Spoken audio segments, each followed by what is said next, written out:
जय हिंद दोस्तों। तो लक्ष्मीकांत सर की एक किताब के जो हम लोग समरी पढ़ रहे हैं, उस समरी के कंटिन्यूएशन में हम लोग फंडामेंटल राइट्स के आर्टिकल 29 और 30 को आज डिस्कस करने हैं और उसके आगे। तो अब यहाँ पे बात ये हो जाती है कि आर्टिकल 29 एंड 30 की बात है ना। तो आर्टिकल 29 तक हम लोग 28 तक पढ़े हैं, जो कि 25 से लेकर 28 तक क्या था, हमारा रिलीजियस राइट्स थे, जो हमारे स्टेट को क्या बनाता है, सेकुलर स्टेट बनाता है। तो फ्रेंड्स, अब जान लीजिए कि अब हम लोग को क्या पढ़ने हैं। अब किताब में निकाल लीजिए आप अपने एस्पेक्ट को। ये है कल्चरल एंड एजुकेशनल राइट्स, है ना। तो आप समझिए इस बात को। ये जो protection of interest of minorities जो होते हैं, protection of interest of minorities, ये किस में लिखे गए हैं? Article 29 of the Indian constitution में लिखे गए हैं। ठीक है। इसका मतलब क्या है कि पहला प्रोविज़न है, ठीक है, इसमें जो पहला प्रोविज़न है कि protection of interest of minorities, ठीक है, ये क्या है कि राइट ऑफ अ ग्रुप है ना। और दूसरा यहाँ पर जो प्रोविज़न है, इस प्रोविज़न में जो दूसरी बात कही गई है, वह किससे रिलेटेड बातें कही गई है? जो राइट है ना ऑफ अ सिटीजन। ये क्यों? क्योंकि अ सिटीजन का मतलब होता है ये हमारा इंडिविजुअल राइट है, भले ही आप कोई भी कम्युनिटी से बिलोंग करें, ठीक है। तो ये क्या हो गया, आपका इंडिविजुअल राइट है। तो आर्टिकल 29 में जब बात होती है तो आर्टिकल 29 में क्या मिलता है? प्रोटेक्शन मिलता है। किस चीज़ का प्रोटेक्शन मिलता है? प्रोटेक्शन किसकी बात होती है? पहला होता है जो रिलीजियस माइनॉरिटीज़ हैं उनकी, और दूसरा प्रोटेक्शन किसके बेसिस पे? जो लिंग्विस्टिक माइनॉरिटीज़ हैं उनका। तो याद रखिएगा, रिलीजियस माइनॉरिटीज़ और दूसरा लिंग्विस्टिक माइनॉरिटीज़ को क्या करते हैं? प्रोटेक्ट करते हैं under article 29 of the Indian constitution में। अब समझिए बात यहाँ पर क्या है। ये जो राइट है ना, आर्टिकल 29 और 30 में दो तरह की बातें कही गई है। एक होता है article 29 of the Indian constitution में किसकी बात कही गई है? इसमें कही गई है सेक्शंस ऑफ सिटीजन्स। तो जो सेक्शंस ऑफ सिटीजन है ना, तो सुप्रीम कोर्ट ने इसको डिफाइन किया है, जिसमें माइनॉरिटीज़ भी आते हैं और साथ साथ वो भी आते हैं जो मेजोरिटी में है। ठीक है, इस बात को याद रखिएगा, माइनर भी है और मेजर भी है। अब सुप्रीम कोर्ट ने क्या कहा है? सुप्रीम कोर्ट ने ये कहा है कि जो हम देखिए, अगर आपको कल्चर को प्रोटेक्ट करना है ना, तो आप अपनी लैंग्वेज को प्रोटेक्ट करो। और लैंग्वेज क्या होगा? वो लैंग्वेज ट्रांसफ़र होगा through the cultural contact to the others. ठीक है, और ये जनरेशन टू जनरेशन क्या करेगा? आपका प्रोमोटिव होते रहेगा। फॉर एग्जाम्पल, अगर हम लोग नमस्कार करना जानते हैं, ये हमारा कल्चरल एस्पेक्ट्स हैं, तो नमस्कार को क्या करो, जो आने वाले बच्चे हैं या आने वाले जनरेशन, उनको सिखाओ कि नमस्ते कैसे किए जाते हैं, प्रणाम कैसे किए जाते हैं। तो उसको क्या होगा, जैसे आज तक हमारे परंपरा हमारे में जीवित है, उसी तरह आने वाले जनरेशन में अगर मैं इस चीज़ को शिक्षा या शिक्षित करूँ तो क्या होगा, बचा रहेगा और वो प्रोमोटेड होते रहेंगे। तो सुप्रीम कोर्ट ने क्या कहा कि सुप्रीम कोर्ट ने ये कहा, इसको आप आंसर राइटिंग में भी लिख सकते हो, और इसके लिए आपको क्या मार्क करना होगा? मेंस मार्क कर लो, एम मार्क कर लो, कि the supreme court also held that the right to conserve the language includes the right to agitate for the protection of the language. ठीक है, hence the political speeches or promises made for the conservation of the language of a section of the citizen does not amount to corrupt practice under the representation of the people act 1951। ठीक है, तो इसकी किसकी बात हो रही है? Conservation of the language, है ना। ओके फ्रेंड्स, तो हम लोग ये देखें कि कल्चरल एंड एजुकेशनल राइट्स, है ना। तो आर्टिकल 29 किससे डील करता है? कल्चरल राइट्स से। और कल्चरल का इसमें मेन कोर किसको बनाया गया? लैंग्वेज को। लैंग्वेज को अगर प्रोटेक्ट करेंगे तो क्या प्रोटेक्ट होगा? कल्चर प्रोटेक्ट होगा। लेकिन अब आते हैं हम लोग आर्टिकल 30 पर, और आर्टिकल 30 किससे रिलेट करता है राइट, जो कि किसका है? माइनॉरिटीज़ का, कि क्या चीज़ एस्टैब्लिश करे? वो एडमिनिस्टर यानी इस्टेब्लिश करे और साथ साथ एडमिनिस्टर करे। दो चीज़ें यहाँ पर, to establish and to administer. क्या? एजुकेशनल इंस्टीट्यूशंस को। याद रखना इस बात को आप। अब समझिए, अब यहाँ पर क्या कहे गए हैं कि सभी माइनॉरिटी के पास ये अधिकार है कि वो इस्टेब्लिश करे और साथ साथ एडमिनिस्टर करे किस चीज़ को, एजुकेशनल इंस्टीट्यूशन को, वो भी अपने चॉइस का। इस बात को पहले याद रखना। जो दूसरी बात यहाँ पे फोकस करने के लिए ये है कि जो एड होते हैं ना, उसको ग्रांट करने के लिए, एड को ग्रांट करने के लिए स्टेट किसी भी एजुकेशनल इंस्टीट्यूशन जो माइनॉरिटी द्वारा क्या किए गए हैं, मैनेज किए गए हैं, उसको क्या करेगा, डीक्रिमिनलाइज नहीं, सॉरी, उसमें क्या करेगा, उसमें डिस्क्रिमिनेशन नहीं करेगा। याद रखिएगा इस बात को। इसका मतलब क्या है, जो पहला प्रोविजन ये कहा गया है कि एक इंडिविजुअल क्या कर सकता है, और दूसरी बात ये है कि स्टेट क्या नहीं कर सकता है ना। इंडिविजुअल क्या कर सकता है ये बात है, और दूसरी बात क्या है, स्टेट क्या नहीं कर सकता है।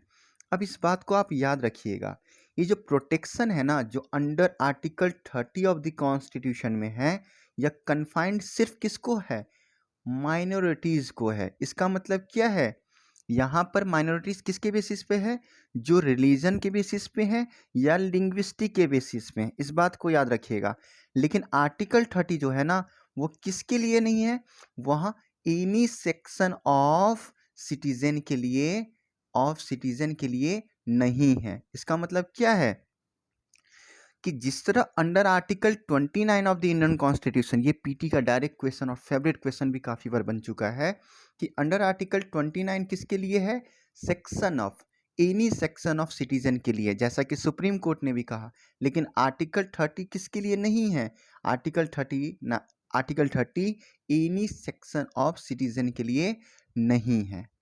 ठीक है, और याद रखिएगा कि कहीं भी हमारे कॉन्स्टिट्यूशन में ये जो माइनॉरिटी है उसको डिफाइन नहीं किया गया है ना, कि रिलीजियस माइनॉरिटीज़ क्या होते हैं, लिंग्विस्टिक माइनॉरिटीज़ क्या होते हैं। ठीक है फ्रेंड, अब एक और बात याद रखिएगा, है ना, ये जो माइनॉरिटीज़ के, अभी तक तो हम लोग क्या कहें, आर्टिकल 25 से लेकर 28 की बात जब किए थे वो बात कुछ अलग थी, लेकिन यहाँ पर हम लोग किस चीज़ को डिस्कस कर रहे हैं, आर्टिकल 30 में ये जो माइनॉरिटी के जो एजुकेशनल इंस्टीट्यूशन होते हैं उसको डिस्कस कर रहे हैं। ये कितने तरह के होते हैं, 3 तरह के होते हैं। याद रखिएगा कैसे 3 तरह के होते हैं। जो पहली बात ये है, ये कहता है कि जो इंस्टीट्यूशन है ना, जो रिकॉग्निशन प्लस एड, याद रखिएगा, जो रिकॉग्निशन प्लस एड दोनों किससे लेता हो, स्टेट के द्वारा। दूसरी बात क्या है, जो सिर्फ क्या करता है, रिकॉग्निशन लेता है, लेकिन एड क्या करता है, नहीं लेता है, स्टेट के द्वारा। और तीसरी तरह क्या है, जो रिकॉग्निशन भी नहीं लेता है और एड भी क्या होता है, स्टेट के द्वारा नहीं होते हैं। अब इस बात को थोड़ा सा आप याद कीजिएगा, जो रिकॉग्निशन प्लस एड स्टेट से लेता हो, वहाँ उसमें क्या हुआ, उसमें क्या होगा, जो रेगुलेरिटी का जो पावर होगा वो किसके पास होगा, ऑफ कोर्स स्टेट के पास होगा। लेकिन इसमें क्या होगा, सेकेंड और थर्ड में क्या होगा, ये एडमिनिस्टर्ड जो होगा वो स्टेट के द्वारा एडमिनिस्टर नहीं होगा। लेकिन स्टेट क्या कर सकता है, यहाँ पर स्टेट इसको एडमिनिस्टर नहीं करेगा, लेकिन स्टेट इसके रेगुलेशन के लिए जनरल लॉज बना सकता है फॉर द लूप होल्स। ठीक है, जिसको हम लोग क्या कर सकते हैं, रेगुलेट कर सकता है। यानी कहने का मतलब क्या हुआ, यहाँ पे स्टैब्लिश कौन कर रहा है, इंडिविजुअल कर रहे हैं, लेकिन इसको एड ऑफ कोर्स दे भी रहा है, नहीं भी दे रहा है, रेगुलेट। लेकिन रेगुलेट की क्या बात हो रही है यहाँ पर, रिकॉग्निशन भी नहीं कर रहा है, लेकिन रेगुलेट कर सकता है बाय द जनरल लॉज। और जनरल लॉज जैसे कि फॉर एग्जांपल टैक्स लॉज हो गए, लेबर लॉज हो गए, ये सब क्या हो सकता है, यहाँ पर इम्प्लीमेंट कर सकता है। तो याद रखिएगा, यहाँ पे रिकॉग्निशन हो या ना हो, एड हो या ना हो, दोनों में तो एड नहीं है, लेकिन इस केस में क्या होगा, स्टेट क्या कर सकता है, उस पर एडमिनिस्टर नहीं कर सकता है स्टेट के द्वारा, लेकिन स्टेट क्या कर सकता है, उसको जनरल लॉज के द्वारा रेगुलेट कर सकता है कि कहीं भाई लूप होल्स ना हो, कहीं करप्टेड टाइप का ऐसा वैसा टाइप का ना हो। तो उसके लिए क्या होगा, बेटर एडमिनिस्ट्रेशन, ताकि वो खुद करे। कौन, जो स्टैब्लिश कर रहे हैं स्टेट के द्वारा नहीं, तो उसको क्या किया जा सकता है, रेगुलेट किया जा सकता है जनरल लॉज के द्वारा। ठीक है, तो इस केस में क्या करना है आपको, मलंकारा साइरियन कैथोलिक कॉलेज केस वाला एक बार 2007 का आप जजमेंट एक बार पढ़ लेना कि उसमें क्या लिखे गए थे। लेकिन अब यहाँ पर एक और चीज़ आ जाते हैं कि एक चीज़ आप यहाँ पे अंडरलाइन कर लो कि लिखा हुआ है the right to establish and administer educational institution is not absolute, है ना, ये एब्सोल्यूट राइट हमारे पास नहीं है। Not does it include the right to maladminister, है ना, तो हमारे पास ये राइट भी नहीं है कि हम भाई एडमिनिस्टर करें लेकिन गलत तरीके से, तो उसके लिए जनरल लॉज बना सकते हैं। तो there can be regulatory measures for ensuring educational academic excellence, ठीक है, for ensuring educational character and standard and maintaining academic excellence. ठीक है, इस चीज़ के लिए रेगुलेटरी जैसे कंप्लायंस को ओके किए जा सकते हैं, लेकिन एडमिनिस्टर कौन करेगा, ये तो गलत तरीके से एडमिनिस्टर ना हो तो उसको भी तो देखना होगा। तो जनरल लॉज के थ्रू क्या कर सकता है, स्टेट वहां पर लूपहोल्स को चेक कर सकता है। ओके, अब आते हैं हम लोग राइट टू कॉन्स्टिट्यूशनल रेमेडीज पर। सो दोस्तों, अब हम लोग क्या करने जा रहे हैं, फंडामेंटल राइट्स के जो सबसे इम्पॉर्टेंट आर्टिकल है, जो पर्सपेक्टिव है, अब उसको हम लोग डिस्कस करने जा रहे हैं। क्योंकि इसके बिना फंडामेंटल राइट में कौन सा आर्टिकल कौन से चीज़ को आपको प्रोवाइड करवाता है, कौन सा राइट आपके पास है, मेरे पास है, कौन क्या चीज़ स्टेट नहीं कर सकता है इंडिविजुअल के अगेंस्ट में, इसके बिना क्या होगा, मीनिंगलेस होगा। ठीक है, तो इन द केस ऑफ मीनिंगलेस, तो यहाँ पर क्या कर रहे हैं हम लोग, इस चीज़ को अच्छे से देख रहे हैं। So we are going to see this. तो राइट टू कॉन्स्टिट्यूशनल रेमेडीज, अब एक बात बताता हूँ मैं, इस चीज़ को आप मार्क कर लो, हाईलाइट कर लो, जो लिखा हुआ है कि अ mere declaration of fundamental right in the constitution is meaningless, useless and worthless without providing an effective machinery for their enforcement if and when they are violated. Hence, Article 32 confers the right to remedies for the enforcement of fundamental right of an aggrieved citizen. In other words, the right to get the fundamental rights protected is in itself a fundamental right. This makes the fundamental rights real. ठीक है, अब इसको अच्छे से समझते हैं। हम लोग ने जब डिस्कस किया था कि फंडामेंटल राइट्स कौन कौन सा है, तो हम लोग ने वहाँ पे डिस्कस ये किया था कि आर्टिकल 32 हमें क्या देता है, कॉन्स्टिट्यूशनल रेमेडीज। अगर मान लीजिए कोई भी फंडामेंटल राइट हमारा वायलेट हो रहा है, तो यही हमारा फंडामेंटल राइट है। अगर कोई भी फंडामेंटल राइट अगर वायलेट हो रहा है, तो ये हमारा फंडामेंटल राइट है। क्या है हमारा, ये फंडामेंटल राइट है under article 32 of the Indian constitution, कि हम कोर्ट के पास जाएं। अब डिस्कस करेंगे कौन सी कोर्ट के पास, किसके थ्रू जाएंगे, कोर्ट के पास जाएं और बोलें कि भैया मेरा फंडामेंटल राइट क्या हो रहा है, वायलेट हो रहा है, इसलिए आप उसको उल्लंघन होने से बचाएं। ठीक है, तो इसके लिए क्या हुआ है, article 32 of the Indian constitution ने क्या किया है, कोर्ट को एम्पावर किया है। अब doctor B are Ambedkar ji ने क्या कहा है, बी आर अम्बेडकर सर ने ये कहा है under article 32 of the Indian constitution कि ये ऐसा आर्टिकल है जिसके बिना जो कॉन्स्टिट्यूशन होगा ना, वह कुछ भी नहीं होगा।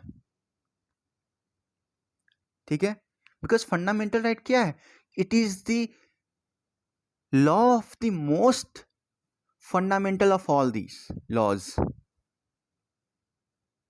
है ना। उन्होंने कहा कि आर्टिकल 32 क्या है, it is an article without which the constitution would be nullity. इसीलिए इसके केस में कि अगर मान लीजिए 32 नहीं हुआ तो कॉन्स्टिट्यूशन लगभग कुछ है ही नहीं यार, एकदम कुछ नहीं है। ठीक है, तो 32 क्या है, 32 is the soul of the constitution and very heart of it. कोई पूछे 32 क्या आर्टिकल, कॉन्स्टिट्यूशनल रेमेडीज क्या है, constitutional remedies is the soul of the constitution and the very heart of it. क्यों? क्योंकि ये हमारे पास अधिकार देता है कि अगर मेरा फंडामेंटल राइट, मूल कर्तव्य अगर मेरा उल्लंघन होता है, वायलेट होता है, तो हम डायरेक्टली किसके पास चले जाएं? सुप्रीम कोर्ट के पास। मैंने वर्ड इस्तेमाल किया है, डायरेक्टली, है ना? ठीक है। और ये सुप्रीम कोर्ट क्या करेगा? तो सुप्रीम कोर्ट के पास ये पावर है कि वह फंडामेंटल राइट को क्या करे? इन्फोर्स करे। और इसको इन्फोर्स करने के लिए वो क्या करेगा? तो पहला डायरेक्शन देगा, या ऑर्डर देगा, या फिर रिट्स जारी करेगा। क्या करेगा? डायरेक्शन देगा, ऑर्डर, या फिर रिट्स को जारी करेगा। लेकिन साथ साथ इसमें यह भी लिखा है कि पार्लियामेंट किसको? किसी भी दूसरे कोर्ट को, यानी अदर कोर्ट्स को भी क्या कर सकता है? एम्पावर कर सकता है। किस चीज के लिए? कि भैया आपके पास भी ये पावर है कि आप डायरेक्ट कर सकते हो, डायरेक्शन दे सकते हो, ऑर्डर कर सकते हो, रिट्स को जारी करते हो। For what? For the enforceability of the fundamental right if it violate. लेकिन यहाँ पे फोकस किस पर करना है? दूसरे कोर्ट पर। कि फंडामेंटल राइट अगर हुआ तो हम किसी दूसरे कोर्ट के पास ये पावर दे सकते हैं कि आप ये सब डायरेक्शन, ऑर्डर और रिट क्या करें? जारी करें। लेकिन इस दूसरे कोर्ट में कौन सा कोर्ट नहीं आता है? तो पहली बात, हमारे पास इसमें सुप्रीम कोर्ट नहीं आता है, क्योंकि सुप्रीम कोर्ट में ओरिजिनल कॉन्स्टिट्यूशन से ही आर्टिकल 32 के तहत क्या किया है? इसको एज अ फंडामेंटल राइट क्या कर दिया है? घोषित कर दिया है कि हमारा फंडामेंटल राइट है कि हम डायरेक्टली सुप्रीम कोर्ट अप्रोच कर सकते हैं if the fundamental rights are violated by the state, है ना? याद रखिएगा, मैंने स्टेट बोला है। साथ साथ कॉन्स्टिट्यूशन में यह भी लिखा है कि हाई कोर्ट के पास भी हम जा सकते हैं अगर हमारा फंडामेंटल राइट क्या हो सकता है? वायलेट कर सकता है। यानी संविधान ने खुद लिखा है, constitution itself has declared that if all our fundamental right violates then we can approach to high court using the article 226 of the Indian Constitution or directly move to Supreme Court for the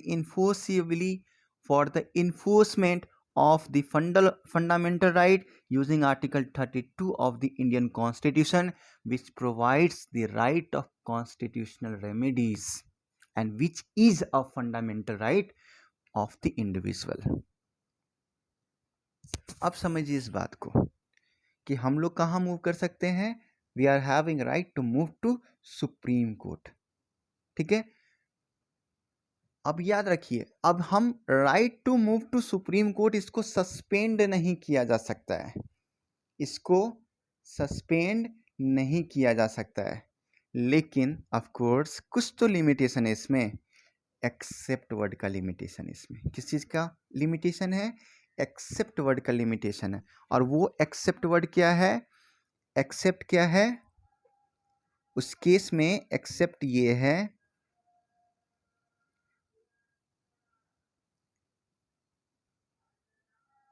आप देख रहे होंगे कि मैं constitutional remedies बता रहा हूँ, fundamental right बता रहा हूँ मैं, और आपको सुबह सुबह मस्जिद से बहुत अच्छी आवाज़ आ रहे होंगे, है ना? तो ये समय है जगने का, है ना? और ये देखिए कि यार हम लोग फंडामेंटल राइट की बात करते हैं, राइट टू रिलीजन की बात करते हैं, है ना? हमें सर्वधर्म जो संपन्न वाली चीज़ है ना, उस चीज़ को हम लोग देखना चाहते हैं, इस तरीके से हम लोग फेस कर सकते हैं।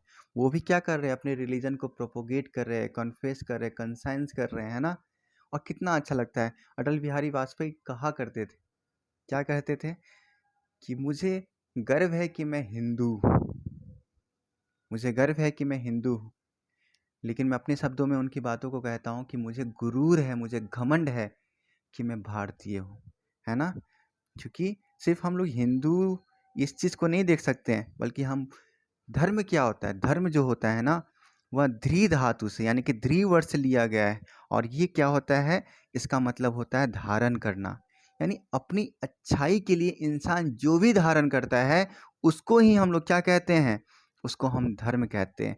और चाहे वो अच्छा चीज़ हमें हिंदू की ग्रंथ में मिल जाए, हिंदू के कल्चर में मिल जाए, मुस्लिम के कल्चर में मिल जाए, बुद्धिस्ट के कल्चर में मिल जाए, जैनिज़्म के कल्चर में मिल जाए, पारसी के कल्चर में मिल जाए, क्रिश्चियन के कल्चर में मिल जाए, क्या बात होता है। इसलिए जो भी रिलीजन में हमें अच्छा चीज़ मिले, except it, all are good for me, है ना, and it is good for me. ठीक है, तो यहाँ पर क्या हो रही थी, हम लोग कहाँ मूव कर सकते हैं, सुप्रीम कोर्ट के पास, और इसको क्या कर सकते हैं, सस्पेंड नहीं कर सकते। लेकिन वर्ड क्या जुड़ गया यहाँ पे जुड़ गया एक्सेप्ट वर्ड जुड़ गया। ठीक है, एक्सेप्ट कब, तो एक्सेप्ट वर्ड को जोड़े गए हैं, कब जोड़े गए हैं, as otherwise provided for the constitution. किस चीज़ का, कि संविधान के अनुसार लिखा है कि अगर प्रेसिडेंट क्या करते हैं, सस्पेंड करते हैं किस चीज़ को, to move to supreme court for the enforcement of the fundamental right. और ये केस कब होता है, कब कब यानी कब ये प्रेसिडेंट ऑफ इंडिया सस्पेंड कर सकते हैं to move to the court, supreme court, ये होता है जब 352 के अनुसार प्रोक्लेमेशन ऑफ इमरजेंसी होता है, जिसको नॉर्मल भाषा में क्या कहते हैं, नेशनल इमरजेंसी कहते हैं। ठीक है, अब यहाँ पर एक और बात देखिए फ्रेंड्स। ठीक है, यहाँ पर क्या है कि जो सिटीजन अगर फंडामेंटल राइट क्या होता है उसका वायलेट होता है, तो हम लोग क्या कर सकते हैं, सुप्रीम कोर्ट जा सकते हैं डायरेक्टली। अब ये सुप्रीम कोर्ट है, ये कौन है, हमारा डिफेंडर हो गया। ये सुप्रीम कोर्ट कौन हो गया, हमारा गारंटर हो गया, है ना इस केस में। तो जो सुप्रीम कोर्ट है ना, ये क्या होगा कि ये जो सुप्रीम कोर्ट है इसके पास कौन सी पावर है, ये ओरिजिनल पावर एक तरफ, दूसरी तरफ कौन सा हो गया, ये वाइडर पावर हो गया। अब यहाँ पर ओरिजिनल पावर की बात यहाँ पे क्यों हुई है, ओरिजिनल पावर की बात इसलिए कही गई है, ओरिजिनल का मतलब क्या है, डायरेक्टली, है ना, क्योंकि जो एग्रीव्ड पर्सन होते हैं, जिसका वायलेट हुआ है फंडामेंटल राइट्स, जो एग्रीव्ड सिटीजन होते हैं, वह डायरेक्टली कहाँ मूव कर सकते हैं, डायरेक्टली सुप्रीम कोर्ट के पास जा सकते हैं। ये जरूरी नहीं है कि आप बाय वे ऑफ अपील जाओ। ठीक है, ये जरूरी नहीं है कि पहले आप हाई कोर्ट ही जाओ, आप चाहो तो आपके पास ये अधिकार है। इनफैक्ट ये अधिकार नहीं, बल्कि ये आपके पास फंडामेंटल राइट है, अधिकार से भी ज़्यादा ब्रॉडर है कि आप डायरेक्टली किसके पास चले जाओ, सुप्रीम कोर्ट के पास चले जाओ। भले ही आपको 226 का भी एक रास्ता दिया गया, लेकिन ये आपके लिए ज़रूरी नहीं है। ठीक है, आप क्या करोगे, डायरेक्टली आप फंडामेंटल राइट्स का वायलेशन के केस में क्या कर सकते हो, डायरेक्टली सुप्रीम कोर्ट अप्रोच कर सकते हो। दूसरी बात ये कही गई है कि जो दूसरी बात ये है कि ये वाइड है। वाइड क्यों है, क्योंकि यहाँ पर जो पावर है ना, वह पावर क्या है, रिस्ट्रिक्टेड नहीं है। वह पावर क्या है, रिस्ट्रिक्टेड नहीं है कि इशू करे कि नहीं करे, ऑर्डर्स को इशू करे कि नहीं करे, डायरेक्शन को इशू करे या नहीं करे, बल्कि यहाँ पे जो रिट्स होते हैं ना, यहाँ पे सुप्रीम कोर्ट हर तरह के रिट्स, यानी किसी भी तरीके से किसी भी तरीके का रिट्स को क्या कर सकता है, इशू कर सकते हैं। अब जानेंगे कि ये रिट्स क्या होता है ना। ठीक है, तो यहाँ पर अगर हम बात करते हैं कि आर्टिकल 32 का क्या कारण, यानी इसका पर्पज़ ही क्या है, तो याद रखिएगा इसका पर्पज़ ये है कि यहाँ प्रोवाइड कर सके, पहली बात गारंटीड, दूसरी बात होता है इफेक्टिव, तीसरी बात होता है एक्सपीडिशियस, फिर होता है इनएक्सपेंसिव, फिर होता है असम्बरी। ठीक है, गारंटीड, इफेक्टिव, एक्सपीडियस, इनएक्सपेंसिव और समरी रेमेडी। ठीक है, किस केस में, for the protection of fundamental right. याद रखिएगा इस बात को। अब आते हैं एक और बात कि जो फंडामेंटल राइट्स होते हैं ना, जो गारंटीड है कॉन्स्टिट्यूशन के द्वारा, कि भैया जब आर्टिकल 32 कब आएगा, कि जब सिर्फ मेरा क्या होगा, फंडामेंटल राइट क्या हो गए, वायलेट होंगे। सिर्फ अगर ये 14 से लेकर जो 32 of the Indian constitution, 35 of the Indian constitution तक है, ठीक है, तो उस केस में जब ये वायलेशन होगी, ठीक है, तभी हम किसको अप्रोच करेंगे, फंडामेंटल राइट्स के बेसिस पे सुप्रीम कोर्ट में अप्रोच करेंगे, ठीक है, आर्टिकल 32 का इस्तेमाल करके, ठीक है, ना कि बाकी कॉन्स्टिट्यूशनल राइट्स या स्टैट्यूटरी लॉज, बाकी कोई राइट या फिर स्टैट्यूटरी लॉज नहीं है। इसका मतलब अगर आपका directive principle of state policy, fundamental duties, ये सब अगर आप वायलेट कर रहे हो या कोई वायलेट कर रहा है, तो उसके लिए आप डायरेक्टली कोर्ट मूव नहीं करोगे, ठीक है, उसके लिए क्या है, दूसरे अप्रोच हैं जो बताए गए हैं स्पेसिफिक सेक्शंस में, ठीक है। तो यहाँ पर क्या होगा, याद रखिएगा आप लोग, अगर कोई नॉन फंडामेंटल कॉन्स्टिट्यूशनल राइट्स हैं या फिर स्टैट्यूटरी राइट्स है, कस्टमरी राइट्स है, तो इन सब के केस में आप directly supreme court using article 30 of the constitution नहीं मूव कर सकते हो, याद रखिएगा।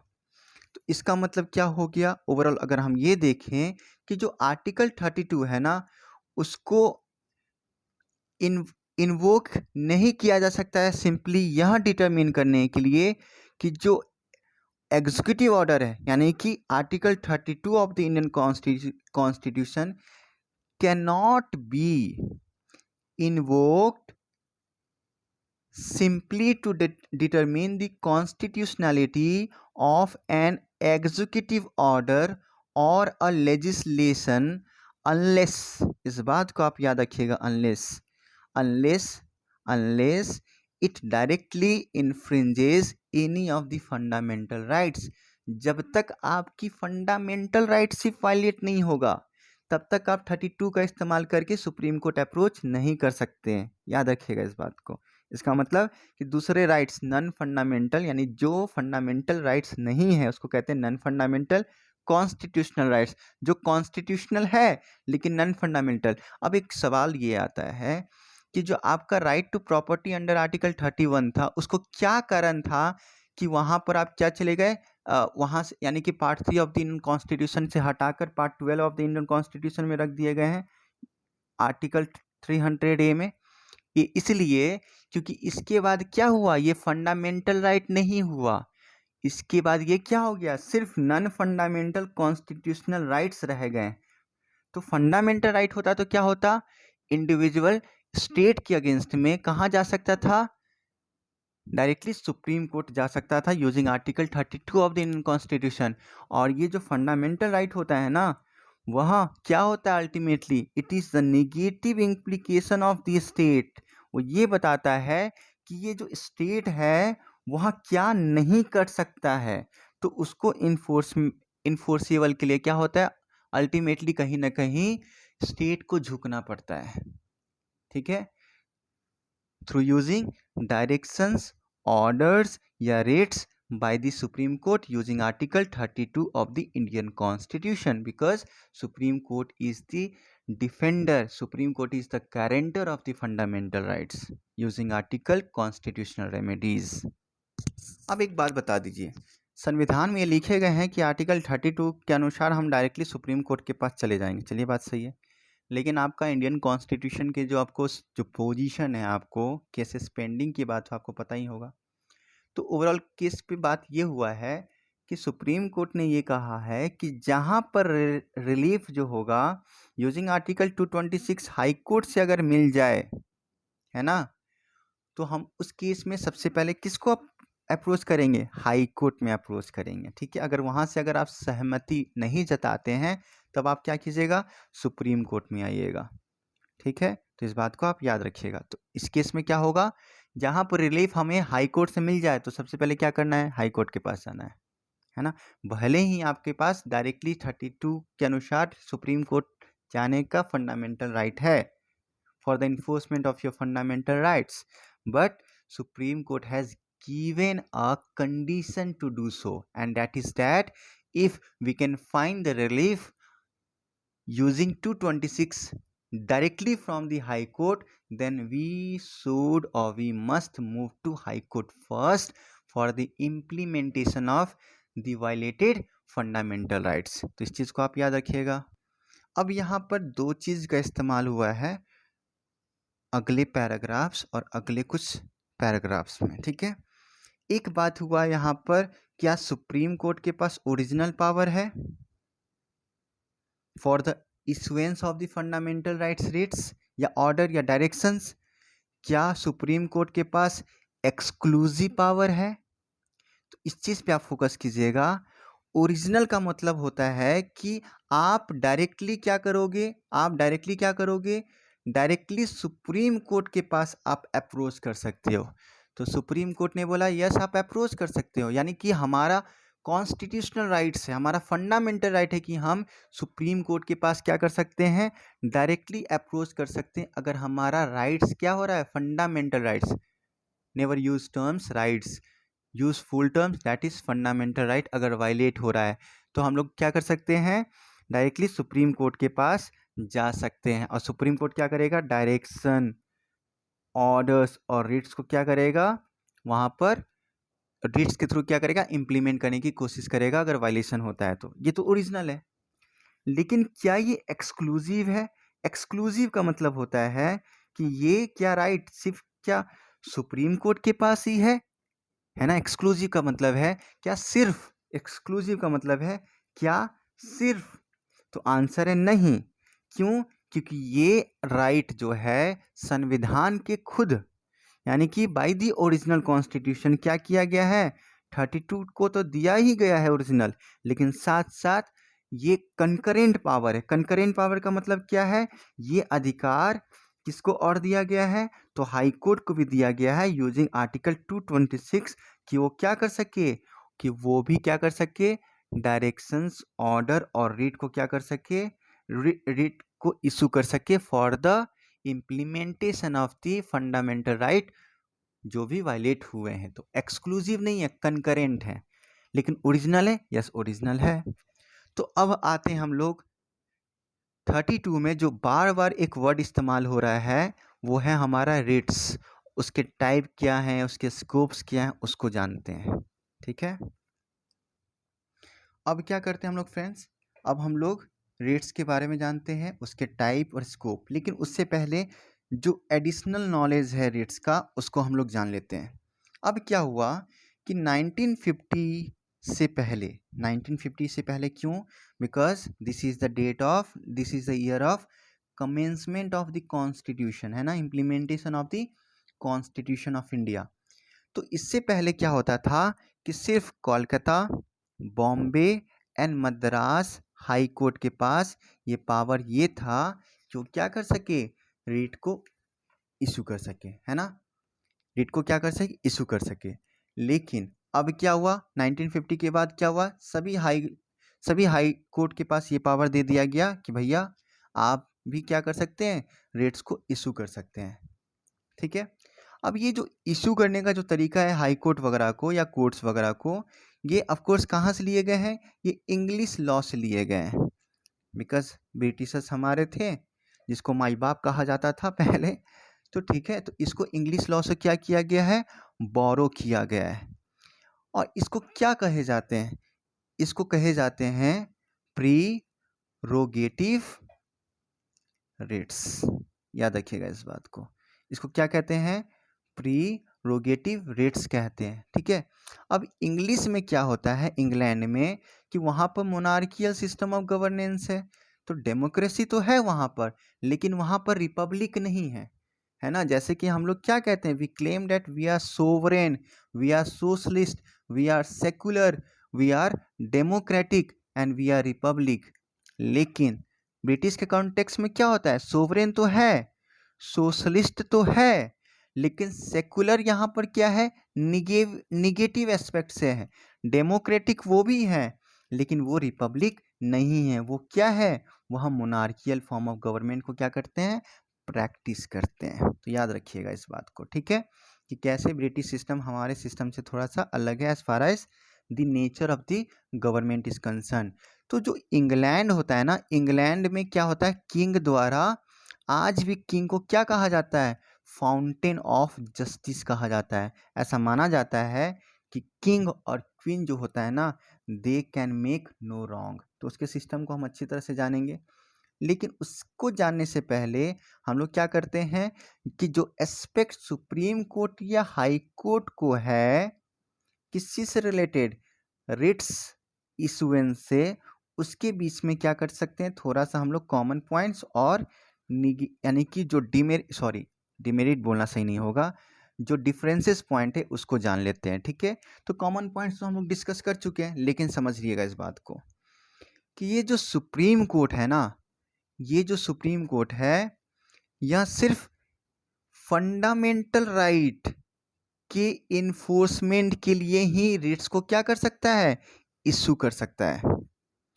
फंडामेंटल राइट के अलावा जितने भी नॉन फंडामेंटल कॉन्स्टिट्यूशनल राइट्स होंगे, या फिर हमारे पास अगर मान लीजिए नॉन कॉन्स्टिट्यूशन के अलावा स्टैट्यूटरी राइट होंगे, या फिर हमारे कस्टमरी राइट्स होंगे, ये सभी के लिए सुप्रीम कोर्ट अप्रोच नहीं कर सकते हैं। लेकिन हाई कोर्ट के पास क्या होता है, रिट इशुएंस में के लिए हाई कोर्ट के पास ब्रॉडर पावर होता है। हाई कोर्ट के पास कैसे ब्रॉडर पावर्स होते हैं, क्योंकि वह किसी भी अदर पर्पस के लिए, क्योंकि फंडामेंटल राइट के लिए तो कर ही सकता है, लेकिन साथ में किसी भी अदर पर्पस के लिए भी क्या कर सकता है, रिट को इशू कर सकता है। इसका मतलब क्या हुआ कि जो ऑर्डिनरी लीगल राइट्स होते हैं उनके इन्फोर्समेंट के लिए भी क्या कर सकता है, हाई कोर्ट हम लोग अप्रोच कर सकते हैं। ठीक है, इसका मतलब क्या हुआ कि जो सुप्रीम कोर्ट के पास रिट्स का जो इशुएंस पावर है वो क्या है, नैरोअर है, और ये जो हाई कोर्ट है उसके पास क्या है, हाई कोर्ट के पास क्या है, वाइडर है। ठीक है, अब आ जाते हैं कि जो सुप्रीम कोर्ट होता है ना, अब ये जो सुप्रीम कोर्ट के पास है क्या, ये तो ओरिजिनल है, लेकिन अगर पर्सन की बात होती है, किसी पर्सन या किसी गवर्नमेंट, ठीक है, तो ये क्या होगा, through out the territory of India के लिए एप्लीकेबल है। क्यों, क्योंकि ये यूनियन लिस्ट से क्या करता है, डील करता है, और ये यूनियन पावर्स की बात होती है। ठीक है, जो कि supreme court at the top है इसी कारण।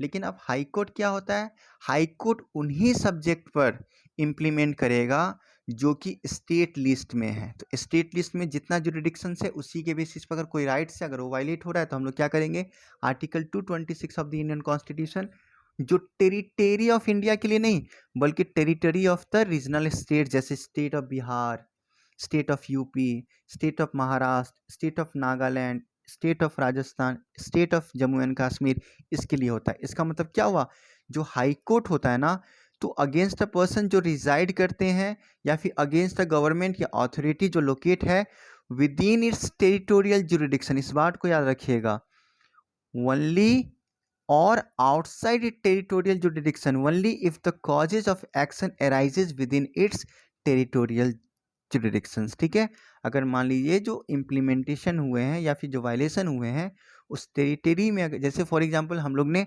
जॉली LLB 2 देखे हैं, तो उसमें अक्षय कुमार क्या करते हैं, जम्मू एंड कश्मीर जाते हैं। तो जम्मू एंड कश्मीर से वहाँ पर क्या होते हैं कि जो कांस्टेबल, जो ऑफकोर्स जो कांस्टेबल है, जो कि इंफॉर्मेशंस के बेसिस पे भी थे, इंफॉर्मेशन जो देते हैं, उसका इल्ज़ाम ये लगाता है कि इसको भगा ले आया है जेल से। तो इसका मतलब क्या है, जम्मू एंड कश्मीर की जो पुलिस है वो क्या होता है, वो आते हैं हमारे कहाँ पर, यूपी के जो कोर्ट होते हैं वहाँ पर आते हैं। ठीक है, तो वहाँ पर क्या होता है, बताते हैं। तो इसका मतलब क्या हुआ कि जो कॉज ऑफ एक्शन हुआ है कहाँ पर किए गए थे, जम्मू एंड कश्मीर में किए गए थे अक्षय कुमार। तो अक्षय कुमार को जम्मू एंड कश्मीर पुलिस भेजे जाते हैं। इसका मतलब क्या होता है, कॉज ऑफ एक्शन। लेकिन वो टेरिटरी क्या था, बाहर टेरिटरी में रह रहे थे। तो यहाँ पर क्या हो जाएगा, जो कॉज ऑफ एक्शन जो ओरिजिनेट हुआ है with in its territorial jurisdiction, लेकिन उसको क्या कर सकते, ऑर्डर कर सकते बाहर भी टेरिटोरियल जुरिडिक्शन के लिए। ठीक है, क्यों, क्योंकि कॉज ऑफ एक्शन से इम्प्लीमेंटेशन या फिर इम्पैक्ट क्या हुआ है, बाहर में वो उसने क्या किया, चला गया हो। ये बात ये रहा। दूसरी बात, ये जो आर्टिकल 32 है ना इंडियन कॉन्स्टिट्यूशन का, इसके अंतर्गत जो कॉन्स्टिट्यूशनल रेमेडी है ये खुद अपने आप में क्या है, फंडामेंटल राइट है। लेकिन article 226 of the Indian constitution के द्वारा जो है, to move to the high court in case of the violation of the fundamental right, ये फंडामेंटल राइट नहीं है। ठीक है, तो चूंकि आर्टिकल 32 जो है, article 32 of the Indian constitution, ये क्या है, फंडामेंटल राइट है। तो उस केस में क्या होगा, इंडिविजुअल को नहीं झुकने होंगे, किसको झुकना होगा, स्टेट को झुकने होंगे। तो स्टेट के डेफिनेशन में तो क्या जुडिशरी आती है, ये थोड़ा डिबेटेबल टॉपिक है, इसको आप करेंट अफेयर्स में हम लोग डील करेंगे। तो आर्टिकल 32 के अनुसार क्या होता है, जो सुप्रीम कोर्ट है वह रिफ्यूज नहीं कर सकता है कि भैया हम रीट जुरिडिक्शन को इश्यू नहीं करेंगे। ये क्या कर सकता है, ये क्या कर सकता है, इस बात को रिफ्यूज नहीं करता है, इस बात को आप याद रखिएगा। लेकिन आर्टिकल 226 के अनुसार क्या हुआ है ना, article 226 of the Indian constitution में ये जो कॉन्स्टिट्यूशनल रेमेडीज की बात हुई है ना, कि भैया आपको रीट जुरिडिक्शन को इशू करना ही होगा, तो ये करना ही होगा जैसा इस्तेमाल नहीं होगा, बल्कि कर भी सकता है का वर्ड यहाँ पर आप देख लो, क्योंकि ये जो भी वर्ड है ना, ये discretionary power of the high court को शो करता है। ठीक है, इसका मतलब क्या हो गया कि हाई कोर्ट क्या हो सकता है, हो सकता है कि रीट इशुएंस को क्या कर सकता है, रिफ्यूज भी कर सकता है, कि मैं रीट को नहीं बल्कि मैं आपको सलाह देता हूँ कि आप ये काम कर लीजिए। ठीक है, लेकिन ये सलाह मशवरा सुप्रीम कोर्ट वाले केस में under article 32 of the Indian constitution नहीं है। ओके फ्रेंड्स, तो अब आते हैं हम लोग किसके पास, अब आते हैं टाइप्स ऑफ रेट्स जो इशू किए जा सकते हैं हाई कोर्ट के द्वारा भी और सुप्रीम कोर्ट के द्वारा भी। ठीक है, तो जो सबसे पहला आता है ना, उसको कहते हैं हैबियस कॉर्पस। क्या कहते हैं, हैबियस कॉर्पस।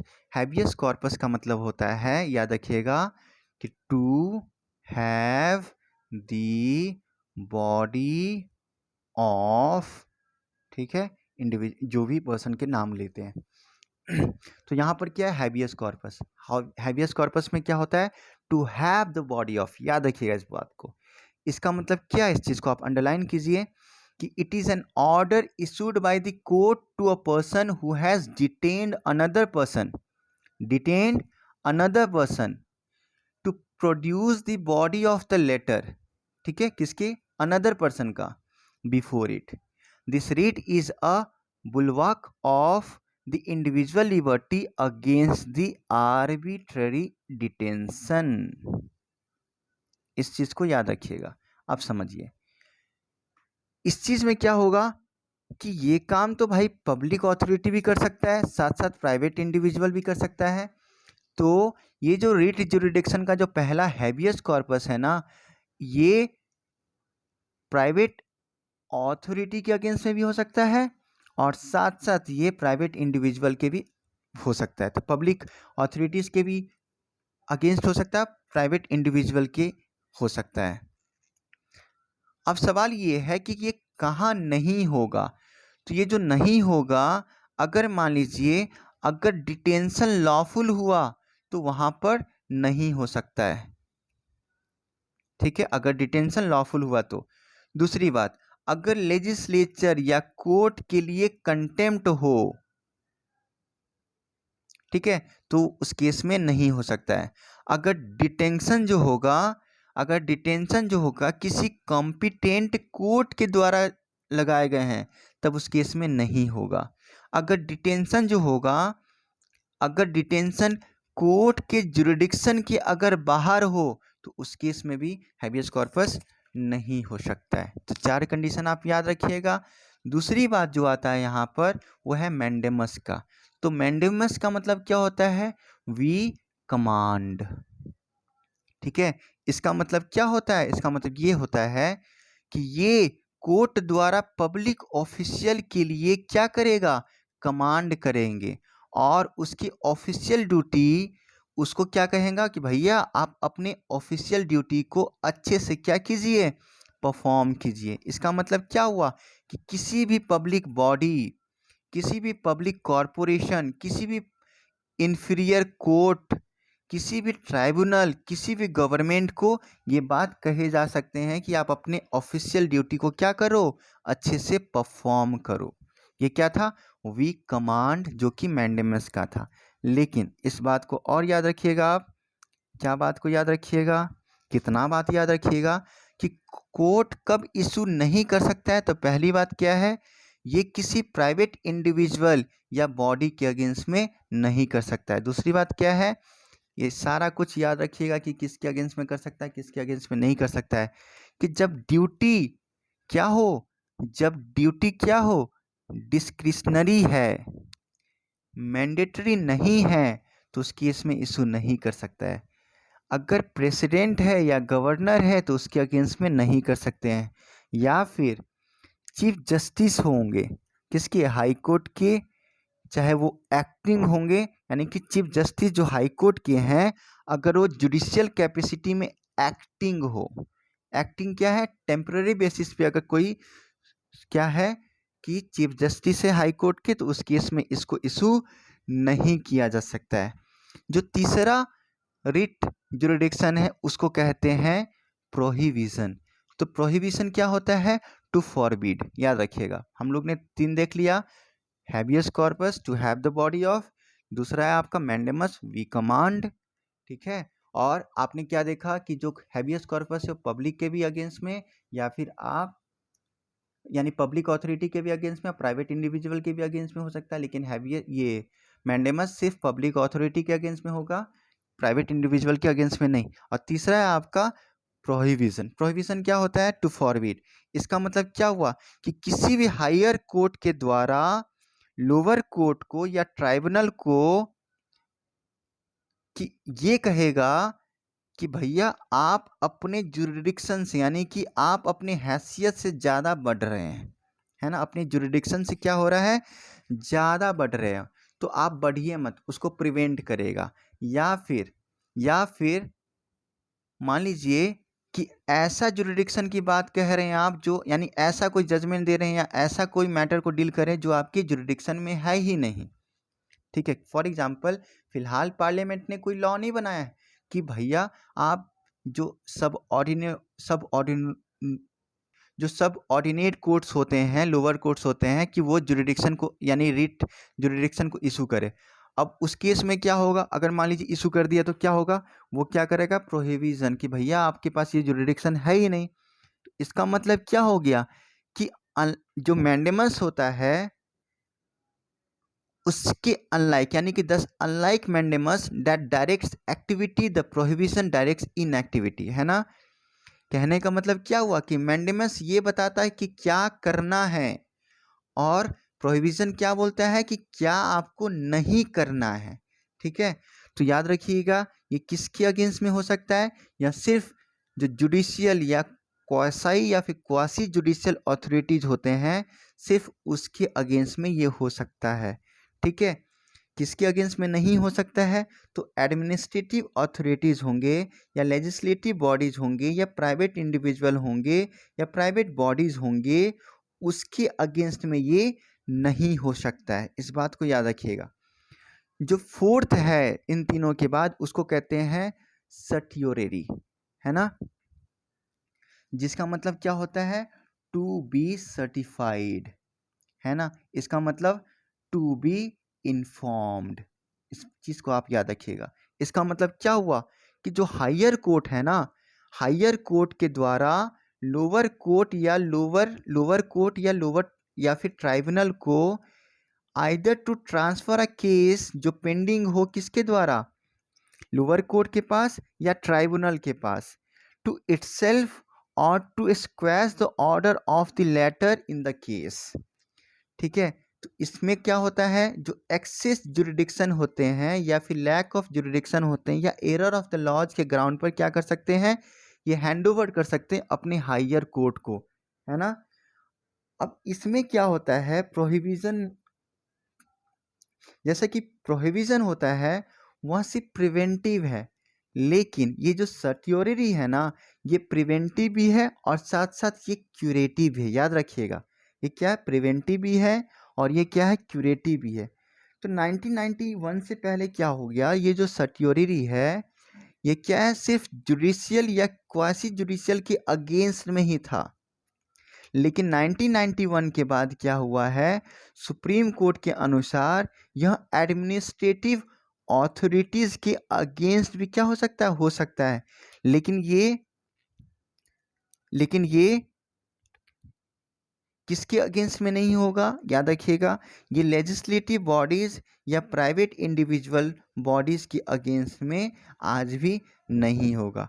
ये क्या हो सकता है, जुडिशियल या क्वासी जुडिशियल के अगेंस्ट में हो सकता है, लेकिन साथ साथ क्या हो सकता है, एडमिनिस्ट्रेटिव अथॉरिटीज के भी अगेंस्ट में हो सकता है, और किसके अगेंस्ट में नहीं हो सकता आप देख लीजिए, क्योंकि मैंने पढ़ा दिया है।